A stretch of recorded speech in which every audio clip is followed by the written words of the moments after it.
The silent manor লেখনীতে ডাইনেম রোজ লাখি পর্ব সংখ্যা 43। সুলেমান দাঁড়িয়ে গেল। বদরু ওদের মধ্যে চাওয়াচাওয়ি করলো। সুফিয়ান হন্তদন্ত হয়ে ঘর থেকে বের হলো। সুলেমান বলল, এইভাবে কোথায় যান? আর আপনি এরকম পোশাক পেলেন কোথায়? আপনি কি সত্যি কৃষক? সুফিয়ান দাঁড়িয়ে পড়ল। রাঙার কাছে এক গোল। কথা বলার ধরন পাল্টে বলল, আমাকে দেখে তোদের কি মনে হয়? এক এক সময় এক এক রকম দেখতে। কি আর মনে হবে? আমরা বিভ্রান্ত, বলল লাল মিয়া। সুফিয়ান হঠাৎ করে মনোভাব নিয়ে লাল মিয়ার দিকে এগিয়ে গেল।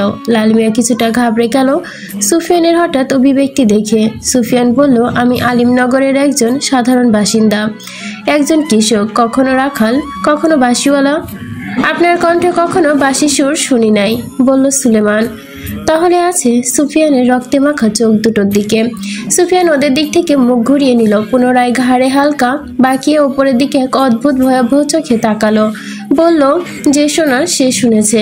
ফারদিনা, বলল বদরু, নিশ্চিত কণ্ঠ ওর। তোর বুদ্ধি আছে বদরু, বলল সুফিয়ান। এখন আপনি কোথায় যাবেন? সুলেমানের প্রশ্ন। তালুকদার বাড়ি। ভালো হবে, জিজ্ঞেস করুন ফারদিনা কোথায়। সে বিদেশে যায়নি আমি নিশ্চিত। কি জানে ওরা বিদেশে গেছে। এই তো সুফিয়ানের ভাবসাব হঠাৎ পরিবর্তন হলো। সুলেমান বলল, আবারও বলল, আজ ওদের বলতেই হবে ফারদিনা কোথায়। যদি সত্যি প্রমাণিত হয় ফারদিনা আজমতকে বিয়ে করে কিরগিজস্তান চলে গেছে, তবে আমিও কিরগিজস্তান যাব। আজমত কোথায় থাকে ওদের বলতে হবে। ফারদিনাকে শুধু কয়েকটা প্রশ্ন করার আছে। তাহলে দেরি কেন? যান তাদের বাড়ি। সুলেমান যেন বেশ তাড়া দিল। ঘুরে বদরুকে বলল, তোরা এই সময় এখানে কেন? বদরু শুকনো ঢোক গিলে ভিজে ভিজে টান রেখে বলল, গত 3 দিন ধরে ছেলের বউকে খুঁজে পাচ্ছি না। ভাবছি রাগে হয়তো বাপের বাড়ি চলে গেছে। কদিন আগে ঝগড়া হয়েছিল। আজ আমি ওর বাপের বাড়ি গেছিলাম, কিন্তু সেখানেও দেখি ওর মা বাবা কেউ নাই।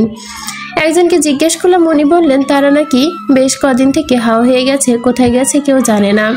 বদরু উদাসীন কণ্ঠে সুফিয়ানের চোখে ভাঁজ করলো। ওর দিকে তাকিয়ে বলল, কি বলছিস? হুট, ঠিকই বলছি।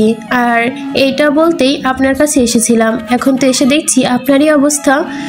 ফারদিনা কোথায় চলে গেল? যায় আগে আপনি তাকে খুঁজে আনুন। সুলেমান লুঙ্গিটা ভাঁজ করতে করতে বলল, তুই ঠিকই বলছিস। গ্রামে কত কত মানুষ হঠাৎ উধাও হয়ে যাচ্ছে, এই বিষয়টি লক্ষ্য করেছি। গ্রামটার আগের মতো নেই। লাল মিয়া বলল, গ্রামে ঠিক কি হচ্ছে আমরা খুঁজে বের করব, তবে এখন না। আগে ফারদিনাকে খুঁজে বের করতে হবে। সে কোথায় গেছে? বিদেশে নাকি ঘরেতেই আছে?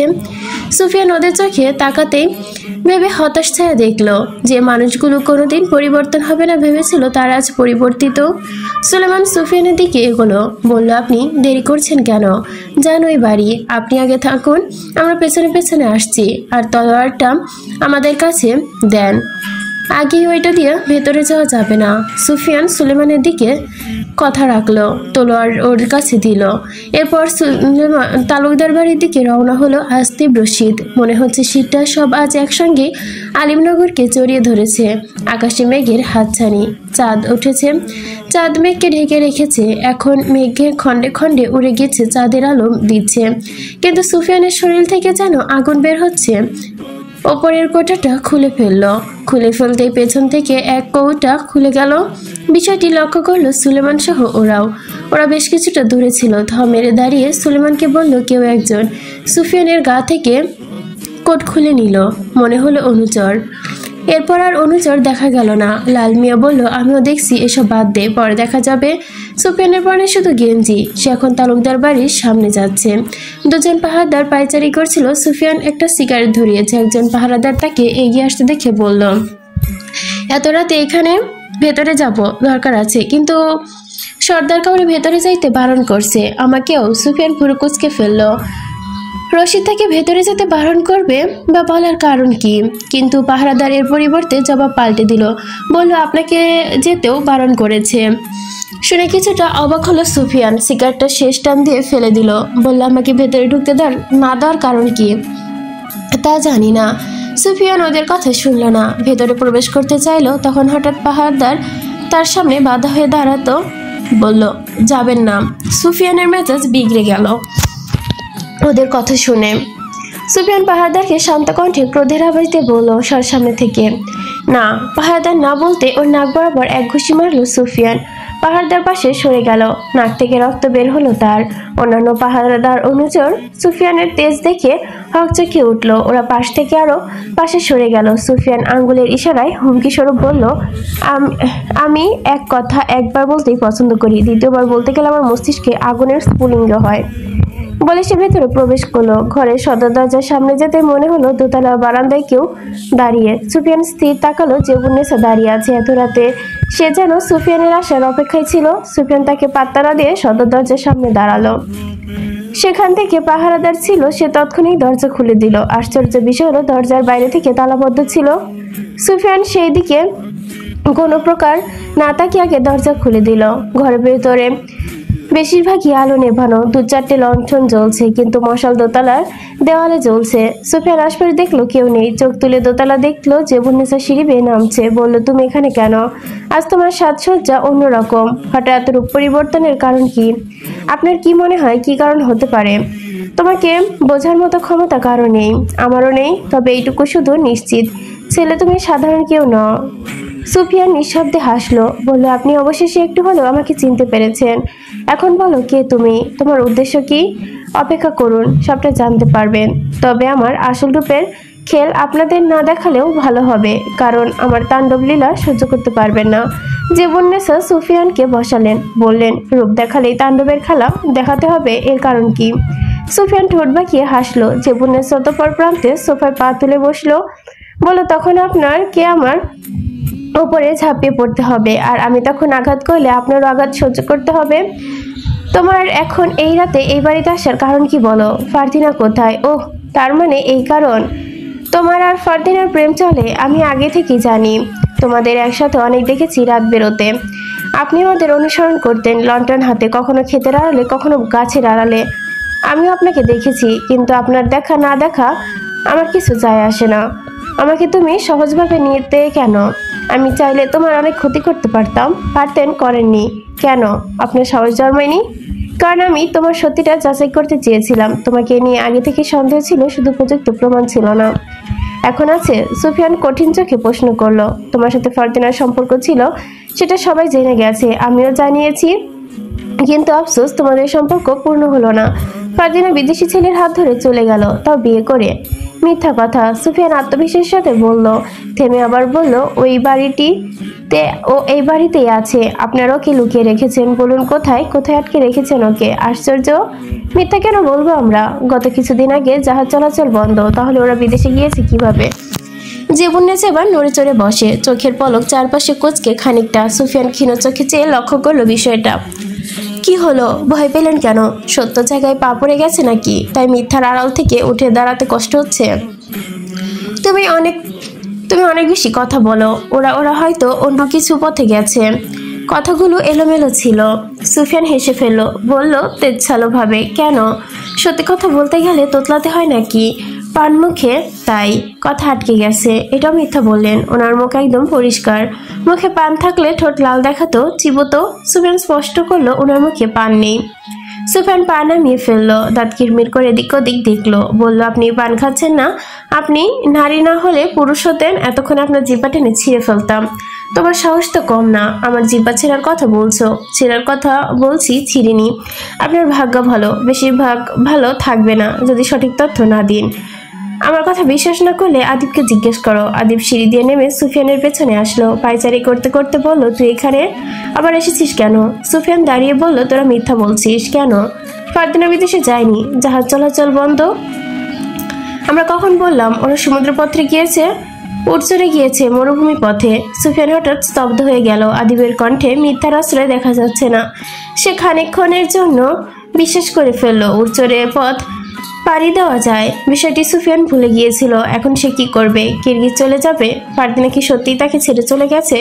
পুনর্ভাবনায় ভুলে এলো ভেতরে। ঘুরপাক খাচ্ছে সে, দুর্বল হয়ে বুকের ভেতর ধুক ধুক। আবিদ সুফিয়ানের দিকে তাকিয়ে বলল, তোর রূপ পরিবর্তন, তুই নিশ্চয়ই কৃষক না। একজন কৃষকের ছেলে এত শিক্ষিত, এত মার্নিন কিভাবে হতে পারে? বল আমায়। আমি ইউরোপের সিগারেট চোরের শুদ্ধ ভাষা শিখিয়েছিস কিভাবে? বল আমায়। তোর এই সামর্থ্য কোথা থেকে আসলো? এত কিছু কিভাবে পারিস তুই? ইউরোপ থেকে আসা সিগারেট খাওয়ার সামর্থ্য তোর কোথা থেকে আসলো? আমি ইউরোপে সিগারেট খেয়েছি তা তুই জানলি কিভাবে? আমার কাছে অনেক তথ্য আছে। তুই যদি ভেবে থাকিস তুই একাই চালাক তাহলে ভুল। সুফিয়ানের রাগ উঠল, কিন্তু রাগ বহিঃপ্রকাশ করলো না। বলল, আমার এখানে বিশ্বাস হচ্ছে না ফারদিনা বিদেশে চলে গেছে বা অন্য কারো হাত ধরে। খোঁজ তুইও নে, দরকার হয়। আমি ওর ঘর একবার যেতে চাই। আদিব ভেবে বলল, চল। ফারদিনার ঘরে তারা গেল। আদিব এক পাশে দাঁড়ালো। জেবুন্নেসা সুফিয়ানের দিকে একবার আদিবের দিকে তাকালো। সুফিয়ান ঘরটি চারপাশ দেখলো, বিছানা উল্টে পাল্টে দেখলো। কি খুঁজছে নিজেও জানে, বুঝতে পারছে না। মাথা থেকে কিছু বেরিয়ে যাচ্ছে বোধহয়। কিছুক্ষণ পর বোধহয় নিজের নামটাও ভুলে যাবে সে। আদিব জেবুন্নেসাকে ইশারা করলো। জেবুন্নেসা মাথা নাড়িয়ে বোঝালো সে বুঝেছে। এরপর কোথা থেকে গিয়ে একটা ভাঁজ করা কাগজ উদ্ভট এনে সুফিয়ানের দিকে দিল। সুফিয়ান বিছানায় বালিশ উল্টে হাত দিয়ে কাগজটা দিকে তাকালো। আদিব বলল, ফারদিনা নিশ্চয়ই তোকে কোনো চিঠি রেখে গেছে, এটাই ভেবেছিস তাই তো? এতক্ষণ ধরে ওইটাই খুঁজছিলি। নে পড়ে নে, কি লেখা আছে দেখ। সকালে তোকে দেব মনে করেছিলাম। সুফিয়ানের হাত কাঁপছে, তার রূপে সাথে তার দেহ। ভেজা চোখ, হাত কাঁপা, বেমানান লাগছে। চিঠিটা খুললো। প্রিয় বাঁশিওয়ালা, তোমার বাঁশির সুর প্রথমবারের মতো ছুটে গিয়েছিলাম অন্ধকার রাতে। সেই সুর শুনে ভয় আতঙ্কের মাঝে যেন তোমার বাঁশির সুর এক অন্যরকম সাহস দিয়েছিল সেই দিন। কিন্তু কি ছিল তোমার বাঁশির সুরে আমি জানি না। পাগলের মতো ছুটে গিয়েছিলাম অজানা বাঁশিওয়ালার কাছে। তোমার দেখা মাত্রই ভয়ে মরা জীবনটা হঠাৎ যেন আনন্দের সাহস ভরে উঠেছিল। তোমার সুখ আমাকে মুগ্ধ করেছিল। তোমার এই মায়াভরা দৃষ্টি আমাকে মুগ্ধ করেছিল। প্রথমবারের মতো যেদিন তুমি আমার শত্রুর হাত থেকে রক্ষা করেছিলে, সেদিন ধরে নিয়েছিলাম এই মানুষটি আমাকে হয়তো সারা জীবন আগলে রাখার জন্য উপযুক্ত, নিখুঁত। ভালোবেসে ফেলেছিলাম তোমার সরলতাকে। একজন সাধারণ বাঁশিওয়ালার মায়ায় আটকে গিয়েছিলাম। জমিদারের মেয়ে হয়ে একজন সাধারণ কৃষককে ভালোবেসে অন্যকের কাছে স্বাভাবিক মনে না হলেও আমার কাছে তুমি ছিলে আমার সেরা মানুষ। কিছু সময়ের ব্যবধানে আমার অনুভূতি চেপে রাখতে পারলাম না, প্রকাশ করতে দিলাম।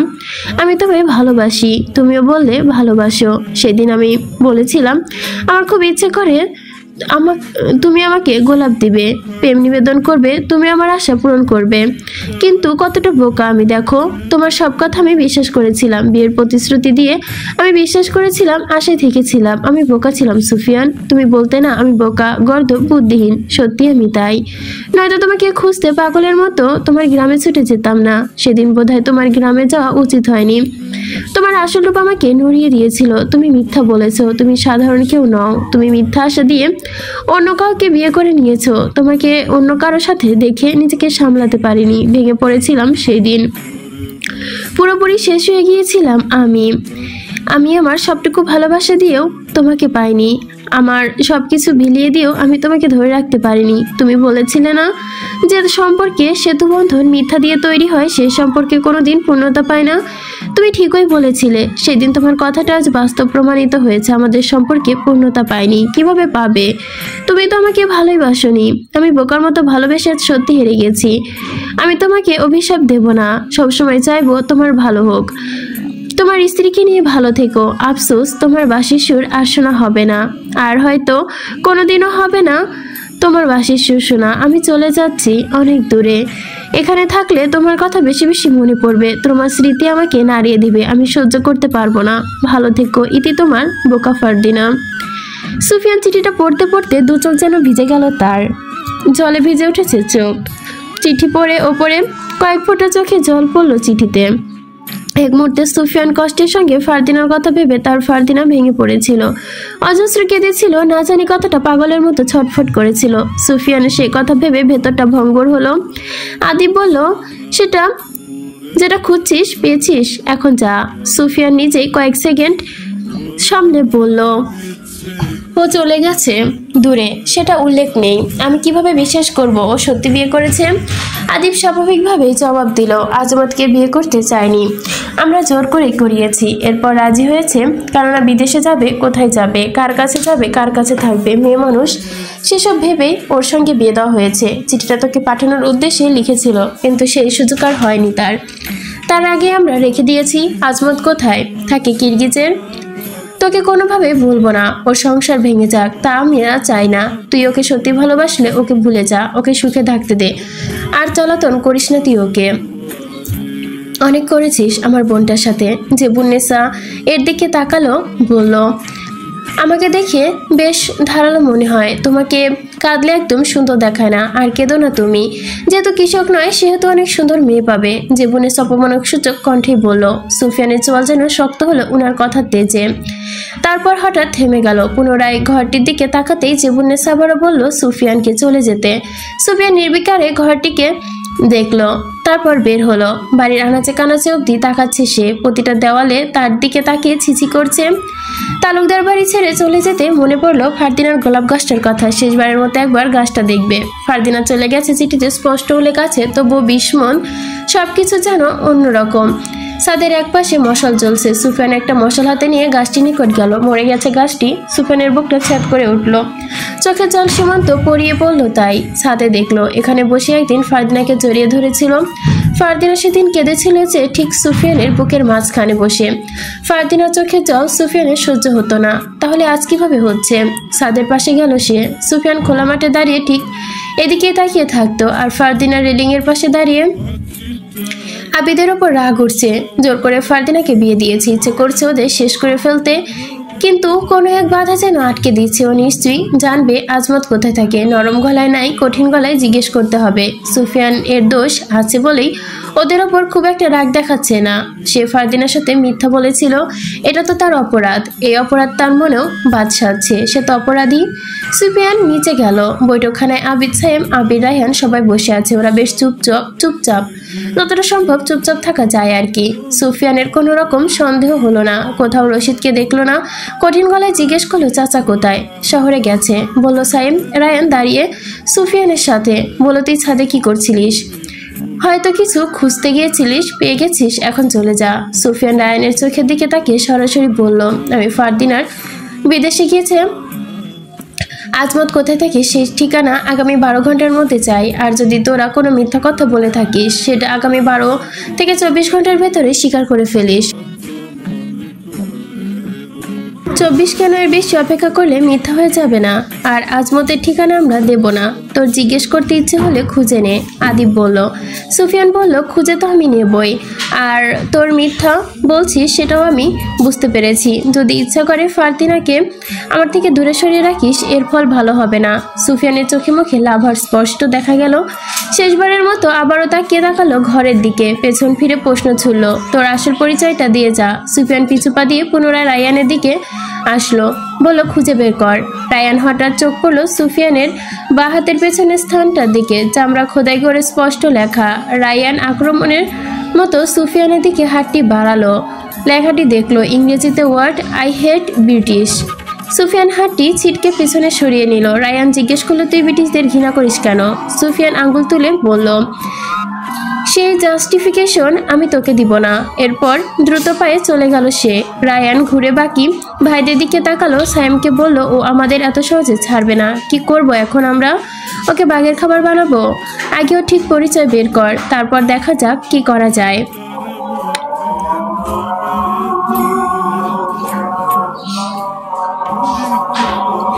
ভোর ঠিক 6টা, কুয়াশা দূর দূরান্তে পথ দেখা যাচ্ছে না। রাঙা সে কখন থেকে চুপচাপ, একদিকে অপলক তাকিয়ে আছে সে। মনে হচ্ছে সুফিয়ানের ভেতরে চাপা কষ্ট টের পাচ্ছে, অথচ প্রকাশ করতে পারছে না। সুফিয়ান বারান্দায় বসে আছে, তার হাতে সিগারেটের শেষ অংশটুকু, সব অর্ধেক খাওয়া অংশ। সুলেমান হাবদু, লাল মিয়া উঠানে ছিটিয়ে ছিটিয়ে বসে আছে। একটু পর পর সুফিয়ানের চোখের দিকে তাকাচ্ছে। ভোরে নিস্তব্ধ, এখনো কেউ ছুটে দেখতে পারেনি, সাহসও হচ্ছে না। গাছের পাতায় জমে আছে শিশির ফোঁটাগুলো। সারা রাত দৌড়ে বেড়ানো মানুষটার চোখে এক কোনো দৌড় নেই, শুধু শূন্যতা। আঙ্গুলের ফাঁকে এখনো একটা সিগারেট জ্বলছে, কিন্তু নিভে যাওয়ার আগে আগুন যেন তাকে জ্বালিয়ে শেষ করে দিচ্ছে। হাটের ওপর কোনোই রেখে তাকিয়ে আছে, কোথাও নয়, কারো দিকে নয়, এক অদৃশ্য দেওয়ালের দিকে। সেটা হঠাৎ করেই যেন তার সামনে দাঁড়িয়ে পড়েছে। সুলেমান ধীরে ধীরে এগিয়ে এসে বারান্দার পাটাতনে বসলো। কিছু বলতে চাইতেও গলা শুকালো তার। শুধু অনুভব করছে সুফিয়ান আর আগের মতো নেই, হাসি খুশি প্রাঞ্জল মানুষটি হারিয়ে গিয়েছে।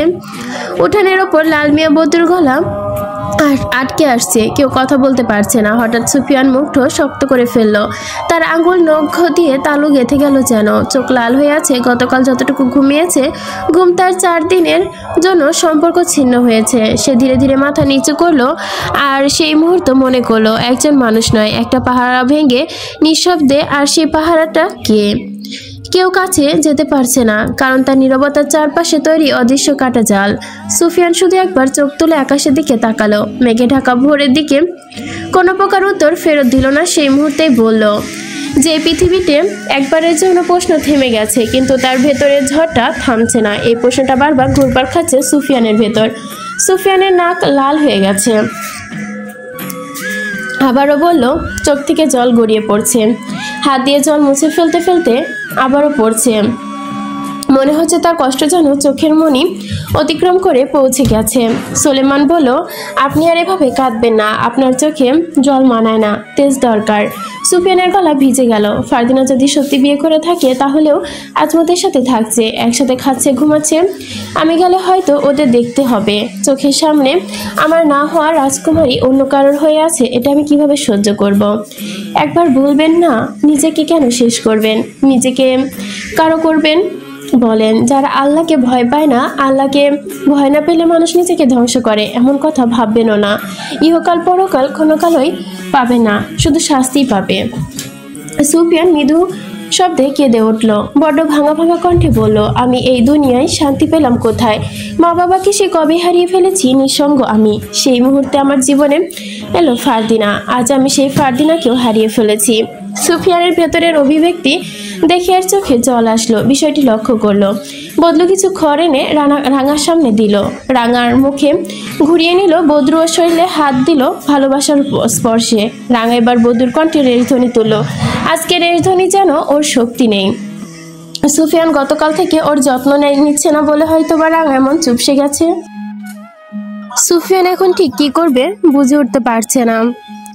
কি করা উচিত তার? কিরগিজ যাওয়া উচিত, নাকি তালুকদার বাড়িতে আবার খোঁজ করা উচিত ফারদিনার? সেখানে বন্দি করে রেখেছে কিনা? হয়তো ভাবছে তাকে বন্দি করে রাখা হয়েছে, কখনো ভাবছে দূরে চলে গিয়েছে, কখনো ভাবছে ফারদিনা তার রাক্ষসে ভাইগুলো মেরে ফেলেছে। হয়তো উত্তর মিলে না একটিরও। চরম ভেঙে পড়েছে সুফিয়ান। ফারদিনা যেন ছিল তার শক্তি, আজ সেই শক্তি দূরে চলে গেছে, সে একদম শেষ হয়ে গেছে। ফারদিনার কণ্ঠ ভেসে আসছে। সুফিয়ান তাকালো। তার গোলাপ বাগানে, বিশাল বাগান থেকে কণ্ঠ ভেসে আসছে ফারদিনার। সাদা রঙের একটি শাড়ি পরে দাঁড়িয়ে আছে সে। একটি গোলাপ ছিঁড়ে হাতে তুলে নিয়ে গন্ধ শুকছে, চোখে আনন্দ, ঠোঁটে হাসি নিয়ে তাকিয়ে সুফিয়ানের দিকে। সুফিয়ান দেখে একরাশ হাসি হাসলো, ধীর পায়ে হেঁটে গেল বাগানের দিকে। ফারদিনা বলল, গোলাপ ফুটেছে তো প্রেম নিবেদন করবে না? সুফিয়ান হঠাৎ কি যেন ভেবে দৃষ্টি এলোমেলো করে দ্রুত কণ্ঠে বলল, তুমি এই বাগানে কেন ঢুকেছো? বেরিয়ে আসো, এই বাগান পবিত্র নয়, জলদি বেরিয়ে আসো। সুলেমান সহ সবাই হা করে তাকিয়ে রইল তার দিকে। সুফিয়ানের কি হলো? একা একা কি বলছে? মানুষ সত্যি কি প্রেমে পাগল হয়ে যায়? ওরা একে অপরের দিকে চাওয়াচাওয়ি করলো। সুলেমান সুফিয়ানের দিকে এগিয়ে গেল। গোলাপ বাগানের দিকে চাইলো, কিছু দেখা যাচ্ছে না গোলাপ ব্যতীত। গোলাপ বাগান অপবিত্র মানে কি বোঝালো সুফিয়ান? সুলেমানকে ফারদিনাকে দেখতে চাইছে। ফারদিনা যেন হাওয়ায় মিলিয়ে গেল। সুফিয়ান পাগলের মতো চারদিকে তাকালো। ফারদিনা বলে চেঁচালো, কিন্তু আফসোস ফারদিনার কোনো সাড়া নেই। সুলেমান বলল সাহস করে, সুফিয়ানের গায়ে হাত রেখে, কেউ নেই এখানে, ভেঙে পড়বেন না, অতিরিক্ত ভাবছেন তাই আপনি ভুল দেখছেন, হ্যালুসিনেশন হচ্ছে। সুফিয়ান তার বুঝতে পারলো যে সত্যি তার হ্যালুসিনেশন হচ্ছে। রোদ উঠেছে, সূর্য সবে মাত্র তাপমাত্রা ছড়িয়ে দিচ্ছে প্রকৃতিতে। শীতের সময় এখন শেষের দিকে, ফুরিয়ে যাচ্ছে বললেই চলে। শৈত্যপ্রবাহ খেলা, শীত কুয়াশায় মাখা দিন। সুফিয়ানের খুব করে মনে হলো পড়বে ফারদিনার সাথে শীতের রাতে লুকিয়ে লুকিয়ে দেখা করতো। বাসি সুর শোনাতো, ইচ্ছে করছে সুফিয়ানকে রাগাতো, বায়না করতো ঘরে যাওয়ার, অভিমান করে চাইতো কত কিছু। সুফিয়ানের কাছে সব যেন এখন স্মৃতির পাতায় পড়ে আছে। ধান ক্ষেতের পাশে বসে আছে সুফিয়ান। খেতে বীজ রোপণ করার দিন ফারদিনা দূর থেকে দেখছিল, আজমতের সাথে দাঁড়িয়েছিল সে। সুফিয়ান তখন জলে যাইতেই ফারদিনা সবার চোখের আড়ালে এসে তাকে জল দিয়েছিল। সেদিকে তাকাচ্ছে আর ফারদিনার স্মৃতির কথা ভাবছে। চোখের পাতায় পানি জমা হয়েছে তার। পুরুষ কাঁদে না, কাঁদলেও কেউ দেখে না, কিন্তু আজ সুফিয়ানকে সবাই দেখছে। এই পুরুষ কাঁদছে। সুলেমান ওরা তখনও চলে গিয়েছে। বাজার থেকে টুকিটাকি খাবার কিনে এনেছে। শুকনো রুটি কলা ওরা গতকাল থেকে খেয়ে আসছে। সুফিয়ানও তার চোখে মুখ ভেঙে এসেছে। সুলেমান তার পাশে বসলো। হাবলু এক পাশে, বদ্রু ঘরের দিকে গেল জল আনতে। মিনিট দুয়েক পর মাটির পাত্রে জল নিয়ে হাজির হলো। সুফিয়ানের দিকে রুটি আর একটা কলা এগিয়ে দিয়ে বলল, খেয়ে নিন। কিছুই খাননি, খিদে নেই, না খেলে মরে যাবেন। একটু রসিকতার ছাপ নিয়ে বলল লাল মিয়া। সুফিয়ান দুঃখ হাসি দিয়ে বলল, মরে গেছি অনেক আগে, এখন শুধু দেহ বেঁচে কি হবে? আপনি না আমাদের ভরসাস্থল, সৎ কাজের উৎসই, আপনি এমন করলে চলবে? বলল সুলেমান। সুফিয়ান কিছু না বলে দূরে তাকালো। ক্ষেত ছাড়িয়ে সেখানে সাদা শাড়ি পরে দাঁড়িয়ে কেউ দৌড়াচ্ছে খুব আনন্দে, হাতে গোলাপ ফুল। ফারদিনা নাকি? সুফিয়ান ভুল ভেবে চোখের পাতা আবারও খুলিয়ে নেয়, সরিয়ে ফেলে দৃষ্টি। বারবার কেন ফারদিনা সাদা শাড়ি পরেই তার সামনে আসছে বুঝতে পারছে না সে। বুকের ভেতরটা তার বারংবার ব্যথা করছে। সুলেমান তার খাওয়াতে ব্যস্ত হলো। আরেকবার চেষ্টা করে তাকে খাওয়ানোর, কিন্তু পারল না। হতেও পারে সুলেমান নিশ্চিত না হয়ে সুফিয়ানকে বোঝাতে চাইল প্রসঙ্গ পাল্টে, জানতে আজ কি ঘটেছে। চৌরঙ্গি হাট বাজারের পাশে একটা লাশ মিলেছে। লোকটি সাধারণত যুবক, তবে দেখে মনে হচ্ছে ওকে কেউ টেনে হিঁচড়ে কোথাও নিয়েছে। নিতেই বোধহয় মারা গিয়েছে। পাশ থেকে লাল মিয়া বলে, আমারও তো তাই মনে হলো, অশের সাথে বেঁধে টেনে নিয়েছে, পরে মারা যায়। সুলেমান আবার বলল, অদ্ভুত মৃত্যু, এরকম মৃত্যু আমি আগে দেখিনি। একটা দীর্ঘশ্বাস ফেললো। আবারও বলল, বাজারটি আগের মতো আর নেই। কত মানুষ হই হুল্লোড় ছিল আগে, মানুষের কোলাহলে ঢাকা পড়তো, আজ সবই নীরব। ঠিক তখন ওই জমিদার বাড়ির মতো নিয়ে নীরব হয়ে গেছে। জমিদার বাড়ির লোকজন সবাই এখন যেমন কেমন মৃত, বলল লাল মিয়া। মুখের অভিব্যক্তি এক প্রকারও শীতল করে আকাশে চাইল।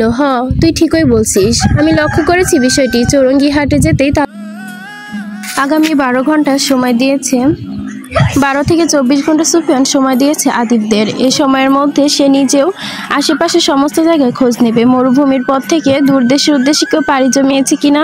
কিন্তু তার মনটা কোন কারণে যেন সায় দিচ্ছে না দূর থেকে যেতে। ফারদিনা আশেপাশে আছে, এই একটা মন স্থির, অথচ সঠিক প্রমাণ নেই। প্রমাণ যা আছে তাও বোঝা যাচ্ছে না। ফারদিনা তার উপর অভিমান করে দূরে চলে গেছে ঠিকই, কিন্তু যাওয়ার কথা তো না। আজ যে যদি ফারদিনা নিজের চোখের সামনে আজ অন্য কাউকে বিয়ে করতে দেখতো, তখন কি সেই প্রশ্নের সম্মুখীন হতো? সুলেমান সুফিয়ানের ধ্যান কেড়ে নিয়ে আবারও বলল, জানেন কিছুদিন আগে মেলা থেকে বেশ অনেকজন বাচ্চা গায়েব করে গিয়েছে। দারোগা খোঁজ নিয়েছে ওদের পরিবারের থেকে, খুঁজে পাওয়া যায়নি। অদ্ভুত না? সুফিয়ান শব্দ করলো। বাকি আর কিছু বলার মন শক্তি নেই এই মুহূর্তে তার। আচ্ছা, কোথাও এমনটি নয় তো? গ্রাম মানব শূন্য হয়ে যেতেই ঠিক এভাবে ফারদিনাও গায়েব হয়ে গেছে। সুলেমানের প্রশ্ন কাকে করলো বুঝতে উঠতে পারলো না। সুফিয়ান তাৎক্ষণিক বড় হয়ে চোখে জলক্রান্ত চাহনি তার দিকে, বলল, কি বলছিস? তাহলে ওর ভাইয়েরা সত্যি ওকে লুকাবে কেন? আর ফারদিনা চিঠিতে তো স্পষ্ট লিখেছে সে আমাকে ছেড়ে চলে গেছে। আমাকে শেষ অবস্থানটা দেখাতেও উল্লেখ করেছে। আমার কোথাও একটা গরমিল মনে হচ্ছে, বলল সুলেমান। হাতের একটি কলা। লাল মিয়া বলল, চিঠি সেই লিখেছে তো? সুফিয়ান বেশ কিছুক্ষণ চুপ থেকে জবাব দিল, কিছু অনাকাঙ্ক্ষিত ঘটনা শুধু ফারদিনার সাথেই ঘটেছে, কিন্তু অস্বাভাবিক মুহূর্তে। ফারদিনা ব্যতীত সেসব অন্য কারো জানার কথা নয়। অস্বাভাবিক মুহূর্ত বলতে? প্রশ্ন করলো হাবলু সুফিয়ানের সামনে ঘাসের ওপর লুটিয়ে বসে। সুফিয়ান জবাব দিল। সুলেমান হাবলুর দিকে চেয়ে বলল, কিছু প্রশ্ন করে। মাথা তুলে আকাশের দিকে তাকালো সুফিয়ান। সূর্য এখনো মাথার ওপর দাঁড়িয়ে। সময় ধরা যাচ্ছে বেলা 11টা।